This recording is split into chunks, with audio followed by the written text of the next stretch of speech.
looks like Israel is now trying to upgrade its military capabilities in anticipation of other Arab states getting advanced weapons. I mean, why exactly is this so worrying for Israel? After all, they aren't enemies anymore.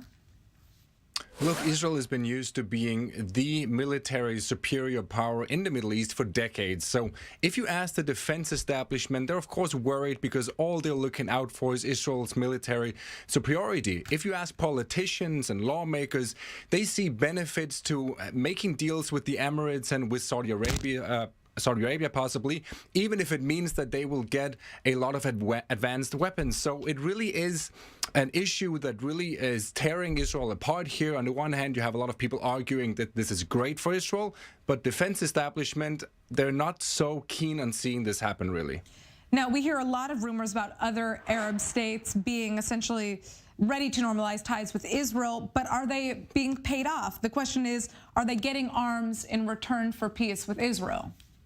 I think the clear answer is yes. This is increasingly looking like the United States is trying to make all of these deals happen by giving something to the Gulf states, and this is, of course, weapons. So the minute that, let's say, Trump or Biden, depending on who wins the U.S. elections, the minute they sit down with Mohammed bin Salman or King Salman after the U.S. election and they start talking about any kind of deal with Israel, it's 100% guaranteed that Saudi Arabia will ask for the same things as the Emirates did. Of course, they would like to have the F-35 fighter jets and other kinds of weapons that they are looking for. So this is the new kind of deal making that is going on here in the Middle East.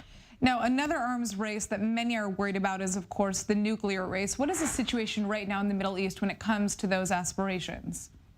Look, it's not something that people are talking too much about, actually, but we do know that the Emirates are very close to having their nuclear arms plant operational. Saudi Arabia is also looking to increase their operationability when it comes to their nuclear arms, their nuclear power plant, and many other states are really also looking in this direction. And we have to look at Iran for why this is going on, because everybody is, of course, worried that Iran will develop nuclear weapons. So a lot of the Gulf states are sending signals to Iran that if they do that, they are ready to do the exact same thing, basically.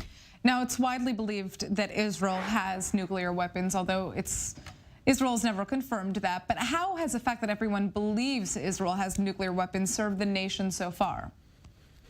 Look, there's no doubt that just the fact that Israel has neither confirmed nor denied it, really, this whole issue of whether Israel is a nuclear arms state, it is really giving it an edge, and a lot of people just take it for granted that Israel does have nuclear weapons. So it really is a deterrent in so many ways. It's unbelievable to have such a small state with possible nuclear arms. Even if they're not confirming or denying it, it's definitely something that scares off a lot of enemies.